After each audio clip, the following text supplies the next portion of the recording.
রাত পোহালে তৃতীয় বছরে গড়াবে গাজা যুদ্ধ।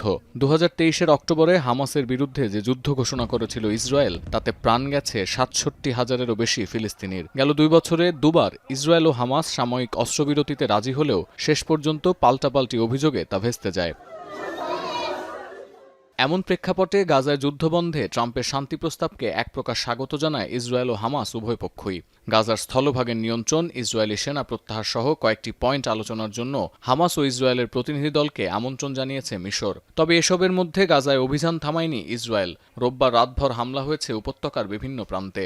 অথচ প্রতিনিয়ত মৃত্যুর সঙ্গে লড়াই করা ফিলিস্তিনিরা এখনও আশা করেন এই যুদ্ধের অবসান হবে।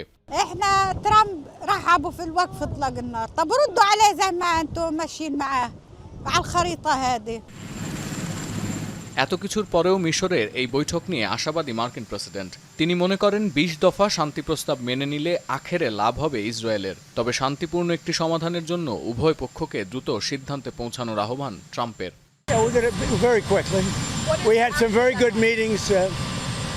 The countries of the world, a lot of the countries surrounding Israel, frankly, Muslim, Arab, and many others have had great meetings with Hamas, and it looks like it's working. So we'll wait for a little while, see how it all turns out. এছাড়া truth সোশ্যালে দেয়া পোস্টে Trump উল্লেখ করেছেন, চলতি সপ্তাহের মধ্যে গাজায় শান্তি প্রতিষ্ঠার প্রথম ধাপ সম্পন্ন হওয়ার সম্ভাবনা আছে। আর এই সপ্তাহের শুরুতে জিম্মি ও বন্দি বিনিময় কার্যকর হতে পারে। এবিসি নিউজকে দেয়া সাক্ষাৎকারে এমন আশাবাদ প্রকাশ করেছেন মার্কিন পররাষ্ট্রমন্ত্রী Marco Rubio. This is the closest we've come to getting all of the hostages released, every single one, all 48, including the 28 who are deceased, of course the 20 that are still alive.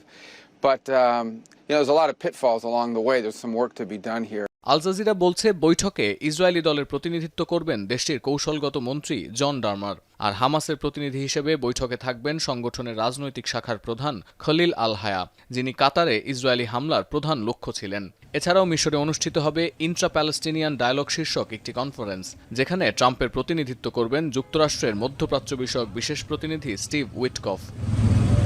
এদিকে বাকি জিম্মিদের ফিরিয়ে আনার বিষয়ে অগ্রগতি দেখা গেলেও আশ্বস্ত হতে পারছেন না ইসরায়েলিরা। তারা মনে করেন যে কোনো সময় এই শান্তি আলোচনা ভেস্তে যেতে পারে। রোববার তেল আবিবের হস্টেস স্কয়ারে জড়ো হওয়ার পাশাপাশি জেরুজালেমের প্রধানমন্ত্রী নেতানিয়াহুর বাড়ির সামনে সমাবেশ করেছেন জিম্মিদের পরিবারের সদস্যরা। সতীর্থ কর্মকার, এখন বিশ্ব।